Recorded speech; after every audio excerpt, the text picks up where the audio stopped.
Сәлем, сіздермен Сая. Бүгін мен өзім туралы 10 факт айтатын боламын, және де мен ютубқа не үшін келдім деген сұраққа жауап беретін боламын.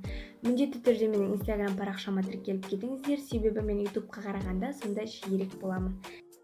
Факт ол менің есімім туралы. Менің толық есімім Раушан Сая Құттыбекқызы. Барлығы ойлайды мені ВКонтакте желісінде Сая Рауханова болғандықтан менің фамилиям Рауханова деп. Алайда менің фамилиям Рауханова емес, Раухан, яғни Раушан Сая.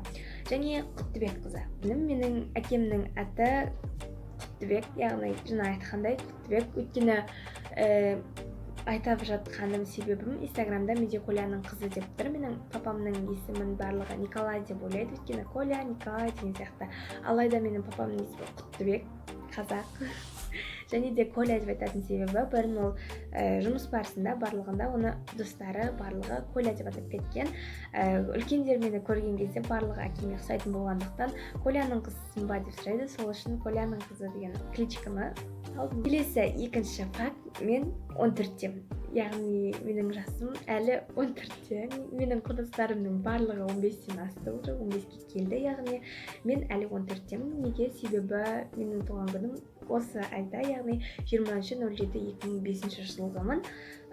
Неге кеш туылғанымды білмеймін, өйткені менің сыныптағыларым барлық уже 15-те, ал мен әлі 14-темін. Ең кішкентайымын.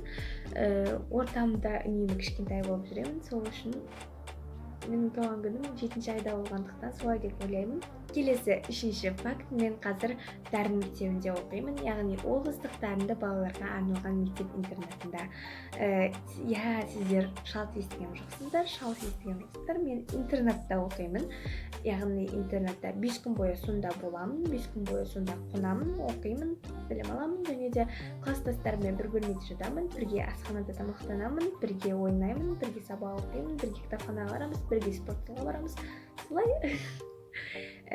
Келесі төртінші факт, мен 9-шы сыныпты бітірдім. Яғни 9-шы сыныпты қызылға бітірдім.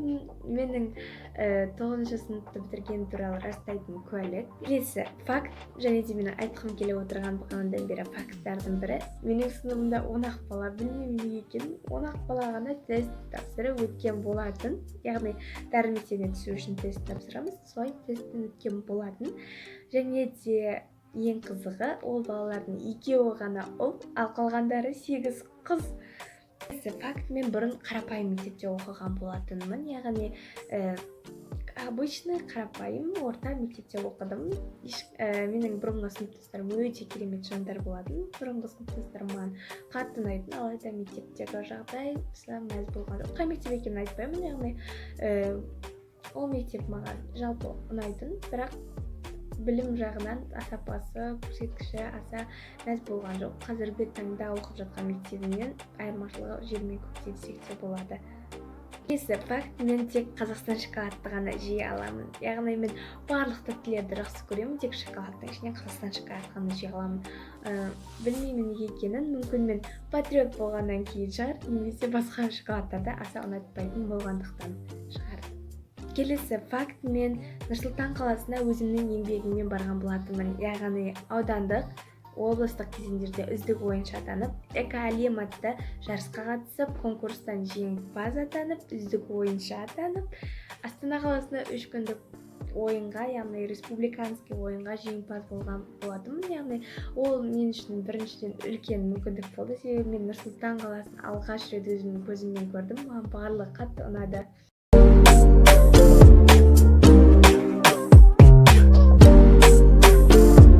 Келесі факт, мен осы жылы Нұрсұлтан қаласына 2-ші рет бардым. Яғни ол Жайдарманның арқасында, әрбір ақпан айында Жайдарманда фестиваль болады, яғни маусымашар. 2020 жылғы маусымашарға бардым. Келесі факттың ең бастысы, мен Жайдарман ойнайтыным туралы айтқым келді.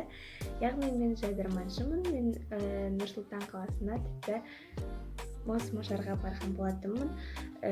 Егер мен осы айда 15-ге толатын болсам, Жайдарман ойнап келе жатқаныма 4 жыл болады. Яғни мен 11 жасымнан бастап, 10 жарым жасымнан бастап даже Жайдарман ойнап келе жатырмын.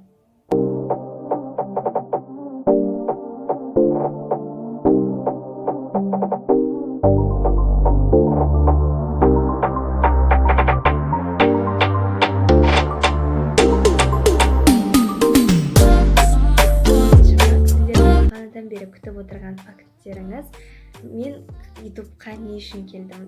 Қазақ ютубындамын деп айтпай қояйын, өйткені қазақ ютубы онсыз да жақсы деңгейге жетіп дамып жатыр. Видеоблогерлердің, инстаблогерлердің арқасында мен ютуб арқылы өзімнің болашағымды өзім қалағандай ойластырғым келеді, яғни өзіме ұнайтын өмірді, яғни естеліктерді ютубқа қалдырып, келешекте қарап отырғым келеді. Блогтар түсіріп, өзімнің күнделікті өмірімді салып отырғым келеді ютубқа. Солай ол менің естелігімде, памятімде қалады, жадымда қалады деген ойдамын. Барлықтарыңыздың назарларыңызға рахмет дегім келеді, және де каналға подписаться етіңіздер, лайк басыңыздар, колокольчикті басыңыздар, өздеріңіз қалағандай комментарий жазыңыздар, және де ең бастысы келесі таңда алдағы уақытта қандай видео түсіргенімді қалайсыздар, сол туралы комментарийға жазып кетіңіздер. Мен сіздерді жақсы көремін. Сіздермен сая.